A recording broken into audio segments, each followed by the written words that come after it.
rejoint Rémi Aubin de l'Accommodation des 21 pour la suite de nos chroniques, nos rencontres qu'on a débutées la semaine dernière. Rémi, ça va bien aujourd'hui? Très, très bien encore. Écoute, la semaine dernière, je t'avais parlé, je voulais revoir à mon équipement. On voulait adapter ça pour une pêche plus sportive. Tu m'avais suggéré de me diriger vers des cannes plus légères, moulinet également, de la petite ligne, des petits appâts.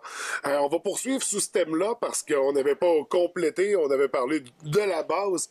Maintenant, on va y aller un peu plus loin pour pêcher de la belle truite sur le lac. Là, on parle des Monts-Valais, par exemple, des lieux comme ça. Qu'est-ce qu'on va suggérer au niveau des appâts dans la miniaturisation, dans les petits appâts? OK. On va tomber dans le vif du sujet. Le fait qu'on utilise un équipement ultra léger, ça permet d'augmenter le plaisir. On l'a vu la semaine passée. Mais donc, là, une canne plus sensible et un combat plus intéressant aussi avec le poisson. Mais il y a un détail encore plus important qui va nous échapper, mais que moi, je vais vous mettre en perspective. Le fait d'avoir un équipement plus petit permet de faire évoluer des petits leurres dans l'eau comme jamais. Il permet aussi de déjouer la méfiance des poissons. OK.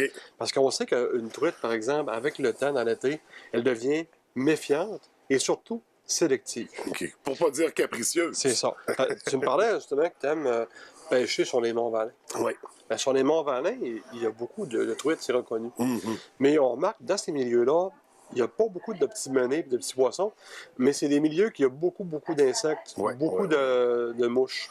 De mouches, de libellules, il y a toutes sortes d'insectes. Mais une des choses que les gens me parlent le plus, surtout les gens qui pêchent à la mouche, nous parlent des éphémères.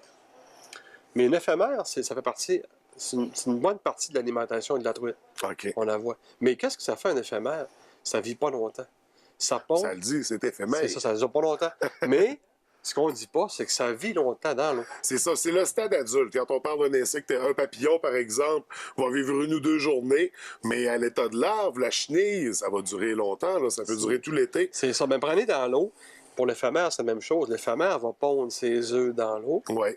Puis par la suite, les petits vont évoluer sous forme de larves, de nymphes. Ils vont évoluer dans l'eau, ils vont nager dans l'eau, dans le fond des lacs. Ça fait qu'on sait que la truite mouchetée qu'on pêche, ça l'alimente beaucoup. Oui.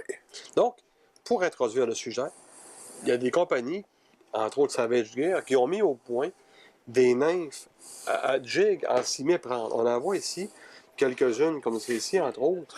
Et là, ici, dans ce cas-ci, on a des nymphes de libellules, ça va représenter ça. Il y a des nymphes d'éphémères, il y a aussi des nymphes de libellules, mais ça, c'est des nymphes d'éphémères. OK. Puis qu'est-ce qu'on va remarquer ici, entre autres?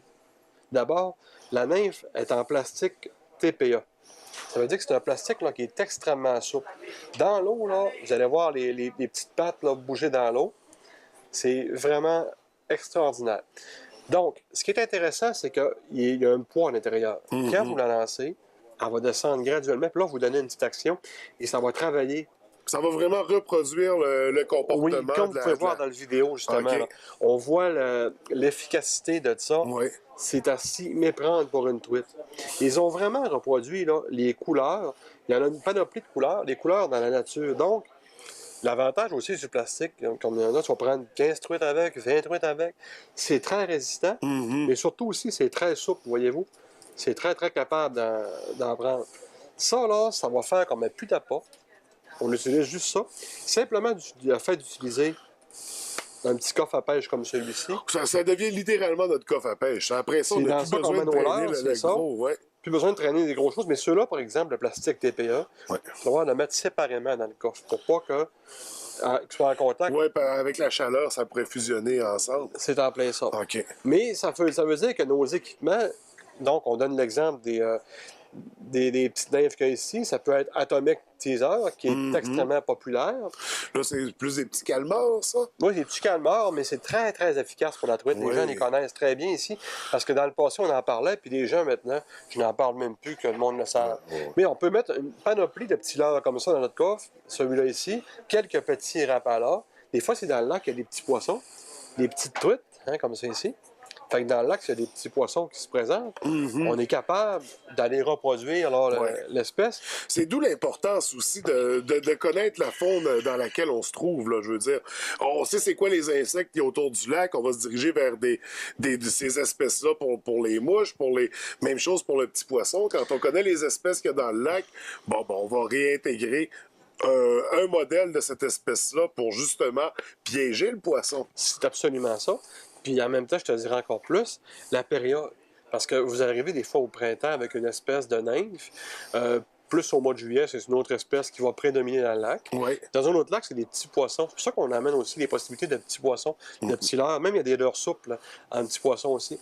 C'est que ça change une perspective. Là, avant ça, on parlait d'un pêcheur à la mouche qui ne traînait pas ses verres. Maintenant, on parle d'un pêcheur haut lancé léger, ultra léger, qui amène tous ces petits leurres là, qui sont ici, Oui. qui vont traîner avec. Donc, des leurres qui sont très intéressants. Rémi, vous avez une panoplie de choix en magasin, bien sûr. Vous êtes là aussi pour diriger les gens, parce que parfois, selon le milieu, puis vous, avec tous les pêcheurs qui viennent ici, vous savez à peu près comment diriger les gens au niveau de ces choix-là. Je voulais qu'on parle aussi rapidement. On en a parlé la semaine dernière. Vous avez une belle promotion en cours, un beau concours. Oui, oui. Pour tout achat, je viendrai acheter un leurre comme ça ou une canne à pêche. Je deviendrai automatiquement éligible à votre concours pour tout achat de matériel de pêche, de chasse. On a automatiquement un coupon. Qu'est-ce que vous faites tirer exactement? Ben, toutes les fois que vous venez acheter, moi, 20 fois, 20 coupons pour le tirage, mais on vous garde. Un beau voyage de pêche en plan américain à la prestigieuse pourvoirie Némisco. Oui. Donc, ça veut dire plan américain, ça veut dire que la nourriture est comprise. À la pourvoirie, le bateau, l'essence, tout est compris. Full equip, là. Ça. Oui, là, vous invitez un de vos meilleurs amis à venir passer un beau séjour de pêche avec vous. Puis en plus de ça, l'accommodation des 21 va vous donner un équipement de pêche avec ça. Ça veut dire qu'une valeur totale là, du prix là, de plus de 1500 $. Wow, Ça veut wow. dire que là, on va faire tirer ça à la fin de l'été. Tous les gens vont venir ici, on va accumuler des clients, puis on va remplir notre boîte de tirage. Ouais. Après ça, à la fin de l'été, on va faire un beau tirage, disons, vers la fin de juillet, pour un trip de pêche, là, vraiment là, exceptionnel. Et en parallèle à ça, la fête de la pêche qui s'organise, vous êtes toujours à la recherche de bénévoles pour s'impliquer? Oui, toujours pour le 3 juin à la pyramide avec les enfants. Oui. On rappelle que la fête de pêche, dans le fond, c'est toute la fin de semaine. Oui, puis c'est vraiment, on a vraiment besoin d'une bonne équipe de bénévoles. C'est ce qui garantit le succès à tous les ans. Oui. Et c'est pas une raison de s'impliquer comme bénévole, mais il y aura un tirage au sein des gens qui s'impliquent. Dans le but de remercier nos bénévoles, on fait toujours des tirages avec notre 5 à 7 après la journée de pêche, que les gens connaissent très bien. Des fois, ça prend des gens pour les ramener, des fois, ça dépend. Mais le but, c'est de s'amuser. Donc, après l'activité, on fait, si François y a envie de rire. Après ça, on fait tirer un beau voyage de pêche aussi en pourvoirie avec ça. Donc, c'est pour vous remercier en même temps pour que les bénévoles puissent s'y intéresser encore plus. En plus de la belle fin de semaine, de la belle journée d'implication. Oui. Donc, Rémi, c'est tout pour aujourd'hui. On se revoit la semaine prochaine. La semaine prochaine, encore une fois. Bonne journée. Merci.